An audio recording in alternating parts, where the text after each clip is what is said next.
This is the Business Storytelling Show with Christoph Trapp. Name a top 20 storytelling podcast and a top 5% podcast globally. Christoph chats with thought leaders and experts to share tips and tricks that can help you tell your company's stories better to drive business results. Available wherever you listen to podcasts, live streamed on major social media channels, and part of the DB&A television network, available on most U.S. television sets and streaming on Roku and Amazon Fire. Here's Christoph with today's episode. Let's go. Hey, business storytellers, how's it going? Today we want to talk about grammar and maybe more specifically usage of words. Why does it matter? Why do we have to do it? And you know what? For me, it comes back to how do we explain stuff to people, make sure they understand it. I just finished an article on that a little bit earlier this week. Days just kind of run together. But what's the right language? Why do we use it? How do we use it? And how do we make sure people understand what we want to talk about? So today's guest, very interesting to have her on the show and very excited. Maybe we'll have a quick fanboy moment here before we bring her on. The Grammar Girl. In fact, she's so well known for that title that when she booked her time with this podcast, she used her real name. And I'm like, who is this? And I had to open the thing and say, didn't even know her real name. So Mignon Fogarty is on the show today, better known as the Grammar Girl, has books out on the topic, and of course, the very, very popular Grammar Girl podcast. Welcome to the show. Thank you, Christoph. That's some pretty good branding, right? It is. And you know what? I don't make stuff up. I do misspeak every once in a while, but that was my reaction. I'm like, who just booked this? Because I'm pretty sure you and I talked on Twitter, which of course is Grammar Girl as well. You take that branding through everywhere. So really appreciate you making the time today. So first of all, tell us about the Grammar Girl project. How did that start? And especially, why did you turn it into a podcast? Because I love technology. I love to play with the new thing and the gadget. So many years ago, it's been almost 16 years that I've been doing the Grammar Girl podcast.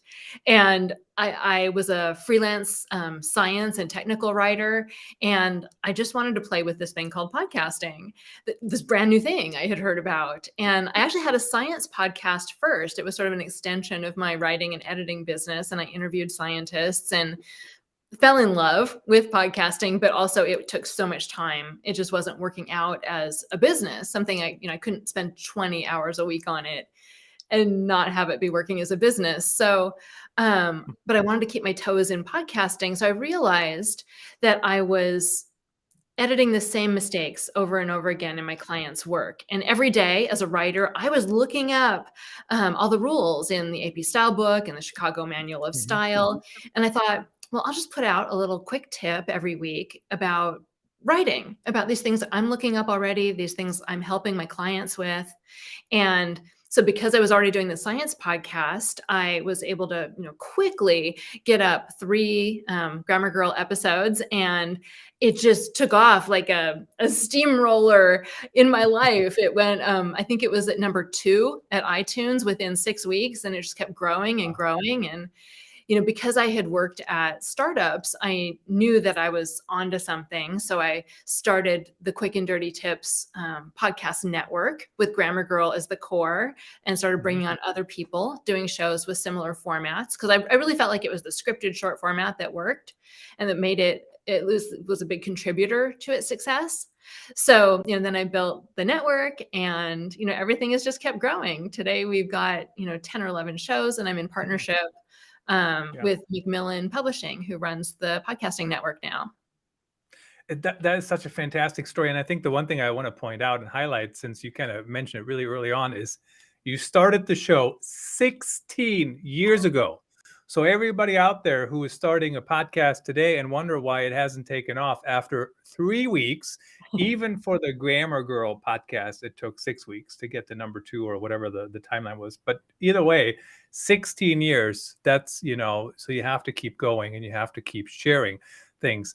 Now, one of the things I like about the show is very actionable tips and very relatable. Even in the book, the one we keep flashing up here, you talk about the difference of effect and effect. And many, many years ago, I don't know how long ago, I literally gave up just even trying to figure out which one it is. And I just use impact, which when I read your book, you literally say, this is so bad. People started using impact, which is not the correct word either. And so anyway, so it's very relatable, very, very informative.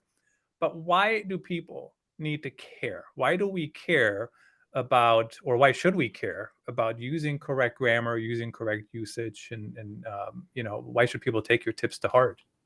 Well, thank you. I do try to make it interesting and fun. And I think there are two main reasons to care. The first is to protect your credibility. So, if you're out there writing marketing copy or newsletters or annual reports, your language has to be proper. It has to be what we consider standard English. And that doesn't mean it has to be boring. And it doesn't mean you can't have some fun with it. I mean, I think, Zappos, for example, is a company that's shown that you can have fun with your language.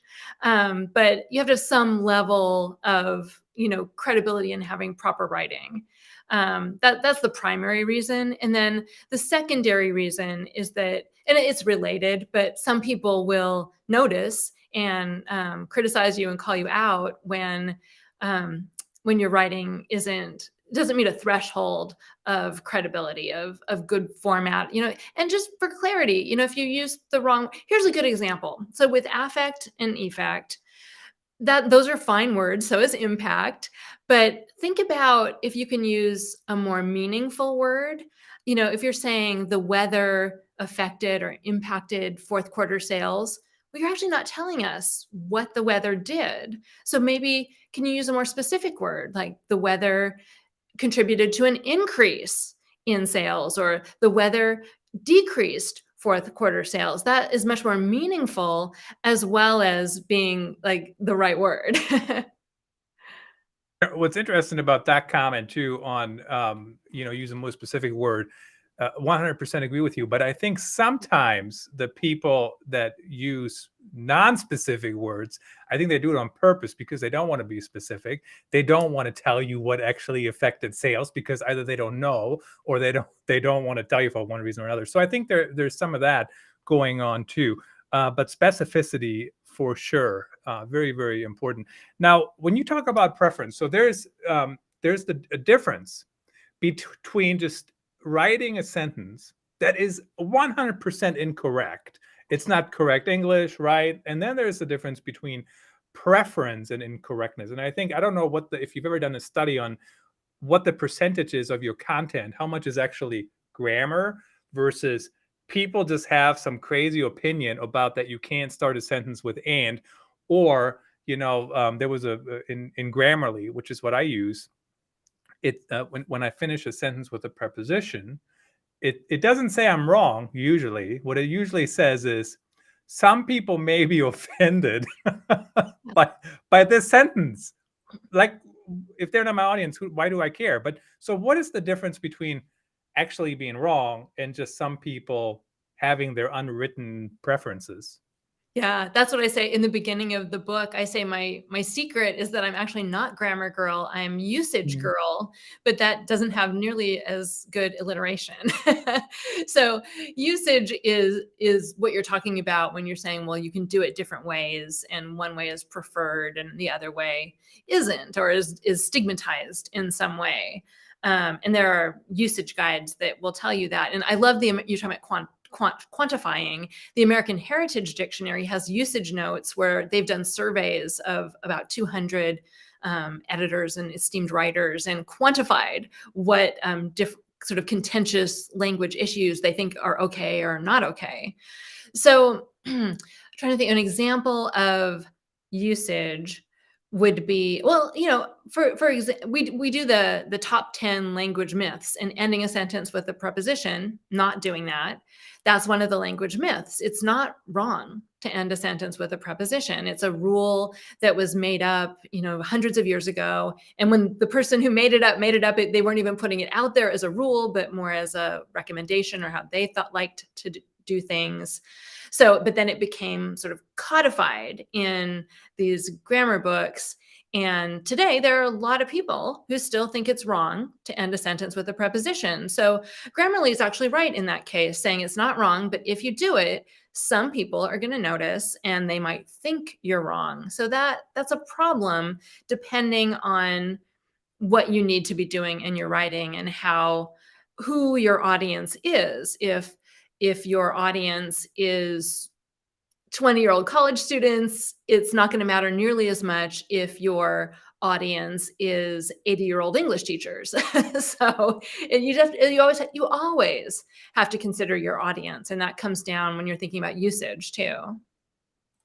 It's always interesting to think about the audience, of course. Certainly, I do believe in that. What's interesting too is, depending on where you write, if you have a book out, people will probably, especially if the print copy gets sold a lot, people certainly will read it word for word, usually. But on a blog, a 4,000 word blog, chances are people are not going to read every sentence anyways. They just skim it. And that's just not me making that up. Those are the studies we're seeing, right? People are skimming online content. So that's a whole nother level for writers. When it comes to actually using good grammar and using the correct usage, what tips can you offer for writers? I mean, I am a big believer in, I would like an editor. Like, in fact, when I have worked with writing teams and content teams, I would always even say, I think you need 2 editors, honestly. And the reason is, I'll give you an example. I was reviewing copy the other day, and there's different ways to edit. I'm editing for, is this correct or incorrect, to, is this a good story? Does it make sense? Does it flow? And then there's also, is it correct? And in business, does it fit into the strategy? I mean, that's like 4 different types of edits that, I'm supposed to do in one sitting, I guess, or 4 sittings. So how do you feel about, what are some tips for content teams to get all this stuff right, or at least as close as possible? You're absolutely right that the more eyes you can get on your whatever you're writing, the better it's going to be. You can't find all the mistakes in your own writing, and then you aren't going to know all the mistakes in your own writing sometimes too. I think if you need to write, that's a skill you need to work on, like everything else you work on in business or your life that you want to improve. So get a good book about language. Find an online course that it has little bite-sized tips about language, and make a point to consume that, to read that or listen or watch. It doesn't have to be a lot. It can be 5 minutes a day. It can be 10 minutes a day, but while you're having your coffee in the morning or before you go to bed. It doesn't take a lot of time, and that knowledge about writing and what the nitpicky rules are, you can build that up really easily over time with just a few minutes a day. The other thing is, if you absolutely can't have someone else read your writing, a trick that I use is to use voice to text. There are all sorts of tools online that will read your work out loud to you. And I run all my pieces, all my scripts through that before I send them to my editor, because it just helps you catch things, not only typos, missing words, tiny prepositions that are missing. Those are so easy to leave out when you're rewriting a sentence, but also the rhythm and flow of your sentences and your arguments. You get that from hearing it read aloud in a way you just can't from reading it on the page. What's interesting about that too, sometimes I read my articles into a podcast episode. So I'm literally just reading the article, and it's an interesting strategy, because about 10 years ago, maybe a little bit longer now, or 13, I don't know. Oh my goodness, I'm getting old. I suggested that strategy in a company, and they thought I was crazy that I would even consider doing that. And today, some of my best podcast episodes are just that, especially on the Going Live podcast. They're just an article being read. And sometimes you read it and I'm thinking, oh, what does that even mean? You know what I mean? Like, you're almost editing while you go. The other tip that I have is, I like to sleep on content just by kind of putting it aside and reading it again tomorrow. Is very, very helpful. Feels kind of like a luxury, honestly, to me sometimes, to be able to do that, because growing up as a journalist, there was no sleeping on anything, get it out the door. Absolutely. If you can give yourself time to sleep on it and give yourself time to write a second draft. That's Mhm. gold. You know, every time I look at something I've written, I always find something I can improve. If it's the 10th time or the 20th time or the second time, always there's something. So I got a question for you about that. I 100% agree with you, and I've certainly so it used to be I write something and it goes out typically in print, right? Because that was the medium of choice back then, usually a newspaper. And once it's printed, it was done, right? Today, most of my work, even though I'm updating my content performance culture book currently, which will be back out in August, it's already available for pre-order. Um, most of my content is online digitally, and I keep going back in and update old content. And as you said, every time I look at it, I'm like, well, what, this is kind of crap, I'll update this, I'll update that. um, but that doesn't feel like I ever have a finished product. And I wonder, do you have any tips for people who grew up in the culture, or even maybe even younger employees? Oh, this is the final product. We never go back to it. This is it. How do you kind of encourage that culture of continuous updating, continuous improvement, especially as we are publishing all this content?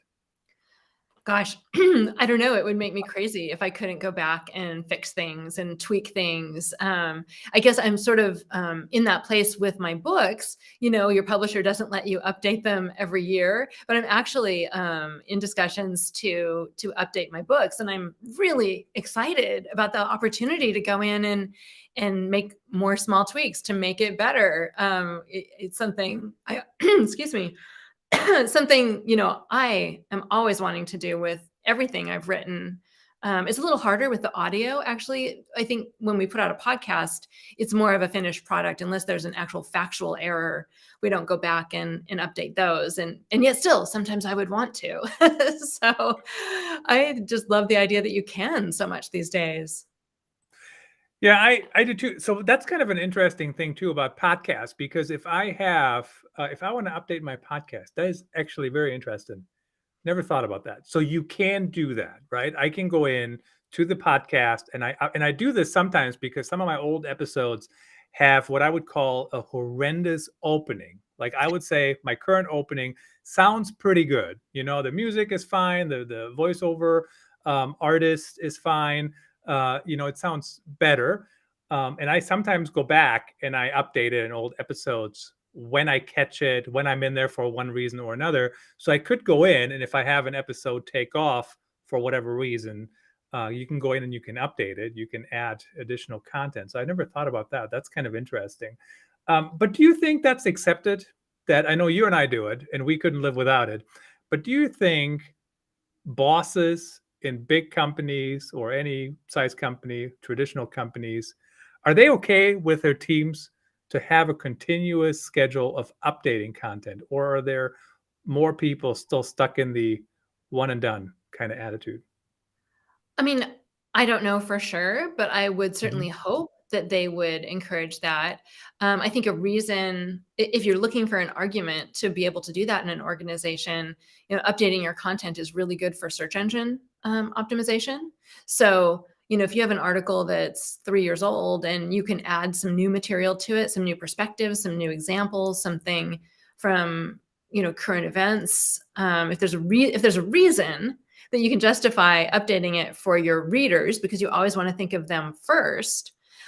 If you can do that, it's also really good for search engine placement. So that's an argument you can use if your bosses aren't as enthusiastic about it as you might like. That's definitely a real advantage. How do you come up with what to even cover? I mean, there's some things we can argue about until we're red in the face or blue in the face, right? I mean, the Oxford comma effect and effect, and some of those things. Certainly, I think a lot of people struggle with that, or have opinions, or the whole, what was the thing the AP changed a few years ago? More than You can now. versus over. Yes. How did you know that's what I was going to say? Yeah, that's exactly right. Like, when I was a journalist, people were like, no, it's, more than, or whatever it is. And now you can say over, and people are still arguing about that. But how do you pick? How do you prioritize what to cover next? After 16 years, you're not running out of grammatical debates, I assume. No, I mean, I've covered all the major usage Mhm. topics. I've covered semicolons and affect versus effect and, who versus whom and all those things. And so I do go back and revisit those topics. I love it when there's a news hook that I can, pull from an Oscar ceremony where somebody said something wrong, or a new popular song that uses language in a confusing or interesting way. I'm always looking for those kind of things. And then, a lot of my topics these days are driven by listener questions. Still, people send me questions all the time. And holidays, I also look at, we have Memorial Day coming up. So, maybe I'll look at some topic related to, how do you spell barbecue? Is it okay to abbreviate it BBQ? And where does that word come from? It's a fascinating history. So I look at things like that too a lot these days. I'm always trying to make it, fun and interesting and relevant to the current times, whether that's, the current year or the current holiday or, whatever people are thinking about in the world. Do you think that as a content creator, does it make you a better writer if you do a podcast? I mean, how much writing do you do for your podcast? Do you script out things that you say, or how do you? I mean, does it impact your writing? I guess is my question. Yeah, the podcast is 100% scripted because Mhm. nobody is grammatically correct off the cuff speaking, and people expect the Right. podcast to be perfect. So it is 100% scripted. And so what's nice is then we always have transcripts, which makes it accessible too, which I love.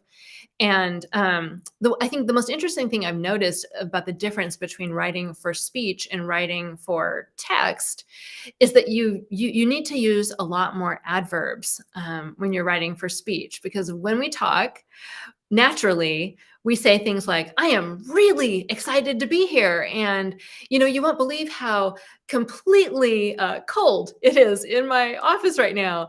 And we use adverbs to sound natural, but they look I don't know, they don't look right in text. They look amateurish when you include too many of them in your text. So the one change I often find myself making when I take those scripts and turn them into articles for the website is I'll take out some of the adverbs that needed to be in there for it to sound natural.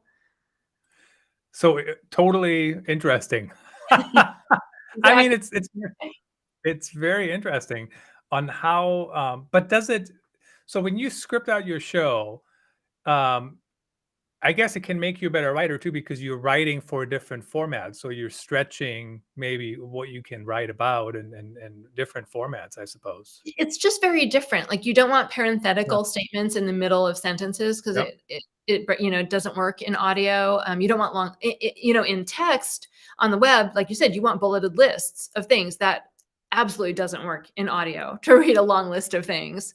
It just and the other thing about audio is it's good to repeat yourself sometimes, or to re-emphasize a point. So, I have guest writers now, and sometimes when I'm editing their work, I will add sentences that repeat the point. And I understand that they're completely right to have not been repetitive, because they're writing, they're used to, most of my writers are used to writing more for text than for scripts. And so I find myself putting in some repetition to sort of drive home the point at an end of a paragraph, or just rephrase something in a way so that people can be sure to get the meaning, because they can't read it slowly, they can't go back and look at it again. And I'm always keeping that in mind too. The question that just came to my mind in the last couple minutes here, maybe 2.5 minutes or so. Certainly, I write. It has changed over the years. I used to have a typewriter. I actually used one of the little tan Radio Shack things with a little bitty screen covering things out in the wild, and then you have to dial in with a phone from a gas station. And today sometimes I do voice dictate my articles after I fell off a ladder and I couldn't use any of my hands. I literally just voice dictated it. And it was interesting because I would write more than when I actually was writing, because you're just talking. And of course, now we have AI tools like Grammarly and, or even Yoast, which grades our writing for SEO. What do you think? What role is technology playing when it comes to grammar? I mean, is it going to replace the content creator, or is it enhance what they're doing, or what are your thoughts around that? I think it's fascinating. I have been watching GPT-3 for about at least a year, and I play with it every chance I get. It's kind of hard to find ways to play with it as an individual, but I've found some tools that for fiction writers that, for example, like it'll come up with characters for your novel. You'll say like, these are my 3 main characters, and it'll spit out some supporting characters. I made up, for like a vampire novel, I made up 3 fake holidays that the vampires would celebrate. And then I put it into this tool, and it spit out like 10 more possible holidays that they could celebrate. And, I would say like 8 of them were crud, but 2 of them were really good.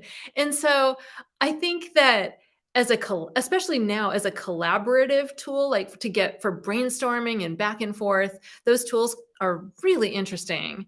I think Grammarly is, I wouldn't rely on it solely, and it can give you bad advice, but it is valuable for people who have no other person who can read their work. It serves a function. It's not perfect, but I think we should use tools whenever they add something to the workflow. I'm not at all opposed to using tools. I think that it's good to find the tools that work for you for the kind of writing that you need to do, and those can be really different for different things. Like I consider the text reading out loud an incredibly valuable tool for my writing. So there's a lot of tools out there. You should explore them. Absolutely. Explore the tools that work for you. Check out the Grammar Girl podcast. If you are not subscribed yet, you can definitely learn a lot. And what I like about it is you can just listen to it in the background, right? If I have to read a book, you have to sit down and read it. Of course, you can have an audible version too, but you know what I mean? The podcasts are nice in the background. It was really my pleasure to have you join me today. Thank you so much for making the time. Thank you, Christoph. It was wonderful to be here.